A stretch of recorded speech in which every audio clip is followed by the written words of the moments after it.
안녕하십니까. 오늘은 포로기 예언 18번째 강좌 하박국 두 번째입니다. 하박국의 유명한 말씀이 있죠. 2장 4절에 의인은 믿음으로 살리라 하는 말씀을 주제로 하박국 2장에 대한 공부를 하도록 하겠습니다.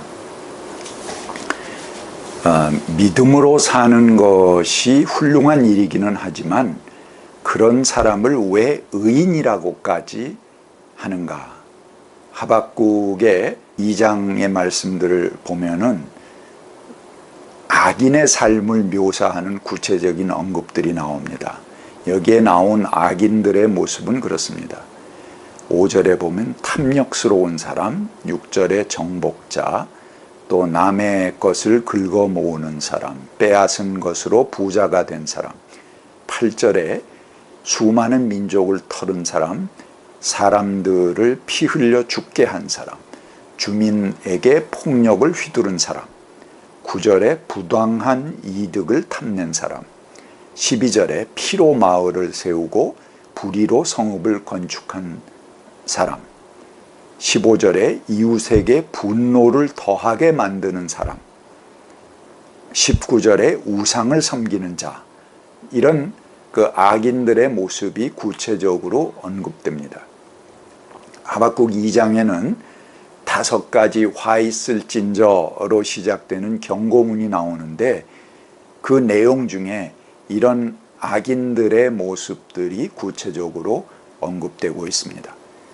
분명 전형적인 악인들의 모습인데 문제는 하박국 선지자는 이들이 믿음이 없는 사람들이다 하는 것으로 소개를 하고 있습니다. 근데 여러분, 믿음이 없으면 악인입니까? 이 하박국 선지자는 아마 이렇게 보는 것 같습니다. 이들이 악을 행하는 그 행위들을 사실은 그 근본에 그 사람들이 악해서라기보다는 자기 미래에 대해서 불안하기 때문이다.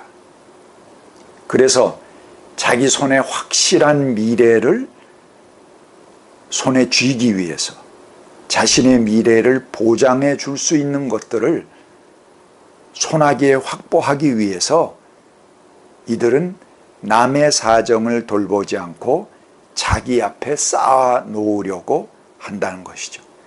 그 과정에서 악하게 된다는 것입니다. 그러니까 그것은 무엇입니까? 악해서 악한 일을 하는 게 아니고 불안해서 악한 일을 하는 것입니다. 아무리 확실한 걸 손에 줘도 계속 불안하니까 계속 그 악을 행한다는 것이죠. 물론 본인들은 그게 악하다고 생각하지 않을 수 있습니다. 난 내 미래에 대해서 보다 확실한 보장책을 요구하는 것뿐이야, 이렇게 얘기할 수 있을 것입니다. 하박국은 그 근본을 꿰뚫어 보고 있습니다. 악의 근원, 그것은 불안이다. 이것은 하나님께 대한 믿음이 없기 때문이다 라고 보고 있는 것입니다. 자신의 불안 때문에 자기가 확실히 보이는 길, 확실히 손에 쥔 것만을 믿으려고 하기 때문에 그 욕심과 불안은 점점 더 끝이 없고 아무리 채워도 불안한 것입니다. 불안해서 채우기 때문에 채운다고 만족, 안정되지 않습니다. 그 불안이 근본이기 때문에 아무리 채워도 그건 또 여전히 불안입니다. 결국 그런 행위 자체가 자기만 알고 끝없이 쌓아놓아도 계속 착취하는 악인이 된다는 것이죠. 하박국은 악과 탐욕의 본질, 그 깊은 속에 내재해 있는 불안의식, 불신의식이 바로 원인이라는 것을 봅니다. 걱정스러운 일이 수없이 나타나서 우리를 괴롭힙니다. 그러나 우리에게 하나님이 계시고 그분을 신뢰하는 믿음이 있습니다. 우리는 그 믿음으로 사는 것이지 손 안에 있는 것들로 살아가지 않습니다. 그것은 근본적으로 우리의 불안을 잠재울 수 있는 조건이 못 됩니다. 그래서 의인은 믿음으로 산다 라고 말하는 것입니다. 이 말씀은 보이지 않는 것을 보이는 것처럼 살아가고 불가능한 것을 현실처럼 살아 그렇게 만드는 것을 말합니다. 2장 5절에 보면 부유한 재산은 사람을 속일 뿐이다 그렇게 말합니다. 그것이 우리에게 안전을 줄 것 같이 꼭 있어야 될 것 같이 우리를 속입니다. 만약 우리가 많은 것을 가지고 있는 상태에서 무엇을 하려고 한다면 기회는 더욱 오지 않을 수도 있습니다. 없으니까 용감하게 꿈도 꾸고 간절하게 바라고 그러는 동안 더욱 절실해지는 것입니다. 반면 탐욕스러운 사람은 탐욕을 채우느라고 쉴 날이 없게 됩니다. 예언자는 그 탐욕을 5절에 보면 그들이 스올처럼 목구멍을 넓게 벌려도 죽음처럼 성이 차지 않을 것이다 라고 말합니다. 죽음이라도 집어삼킬 듯이 뭐든지 집어삼키는 모습을 개걸스럽게 벌려진 탐욕의 목구멍에 비유하고 있는 것입니다. 그래서 그들은 모든 나라를 정복하고 사로잡지만 종국에는 그들도 파괴되고 허무하게 없어질 것이라고 말합니다. 결국 허무로 끝나는 게 인간의 탐욕입니다. 그 이전에 만약 우리가 정신을 차린다면 정신 차린 만큼 우리에게 도움이 될 것입니다. 근데 이 끝없는 탐욕의 열차에 타서 욕망을 만족시키려 한다. 그것은 만족이 없다는 것입니다. 하박국 2장 13절 14절에 이렇게 말합니다. 이것이 바로 나 만군의 주가 하는 일 아니겠느냐. 바다에 물이 가득하듯이 주의 영광을 아는 지식이 땅 위에 가득할 것이다. 주를 아는 지식, 그것은 믿음 안에 있는 것입니다. 물질과 보이는 세계에서 손에 쥔 것들로만 하나님을 삼고 실리와 야박한 계산만이 횡행하는 민족으로 전락할 수는 없는 것입니다. 믿음이란 그야말로 보이지 않는 한 발 앞이 낭떠러지일지 모르는 그 위기감 속에서 한 걸음 한 걸음을 내딛는 행위입니다. 그런 삶을 불안해서 어떻게 사느냐? 반문할지 모르겠습니다. 그러나 하나님을 신뢰하고 그분을 믿는 마음이 있기에 편안하게 우리의 걸음을 뗄 수 있는 것입니다.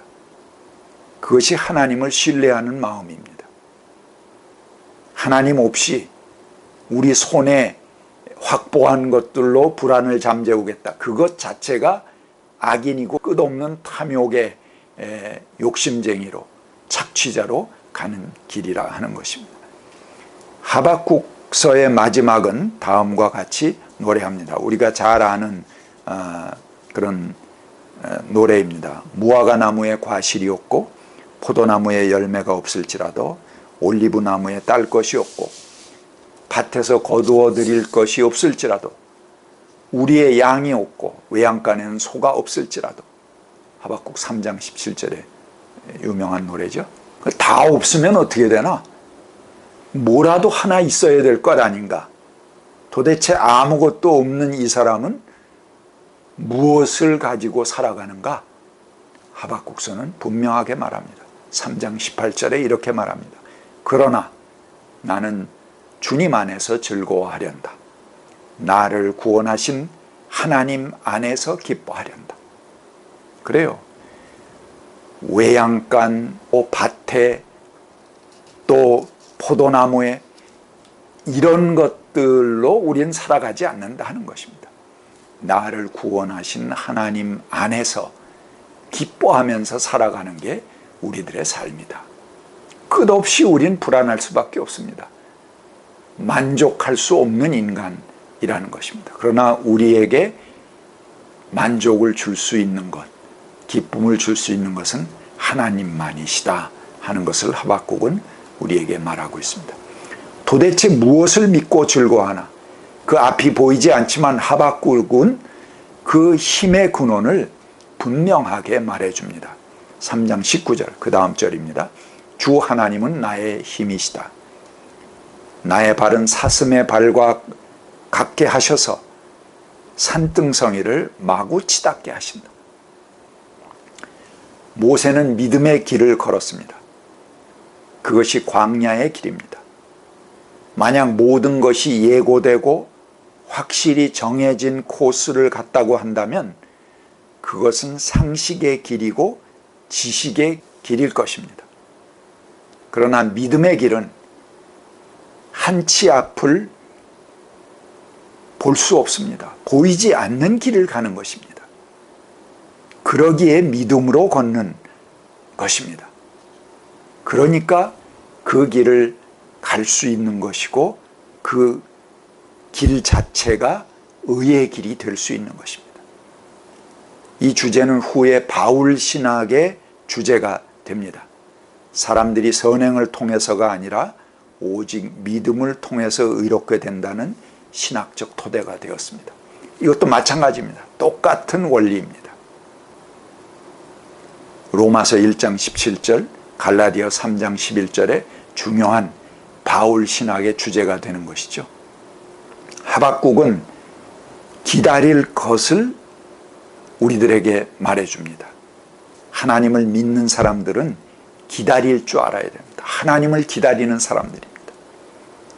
그래서 의인은 믿음으로 산다고 할 때 믿음은 먼저 예언자들이 하신 말씀들이 성취되기를 기다리는 그 믿음입니다. 하박국 2장 3절부터 4절의 말씀으로 마감하겠습니다. 이 묵시는 정한 때가 되어야 이루어진다. 끝이 곧 온다는 것을 말하고 있다. 이것은 공연한 말이 아니니 비록 더디더라도 그 때를 기다려라. 반드시 오고야 만다. 늦어지지 않을 것이다. 마음이 한껏 부푼 교만한 자를 보아라. 그는 정직하지 못하다. 그러나 의인은 믿음으로 산다. 감사합니다.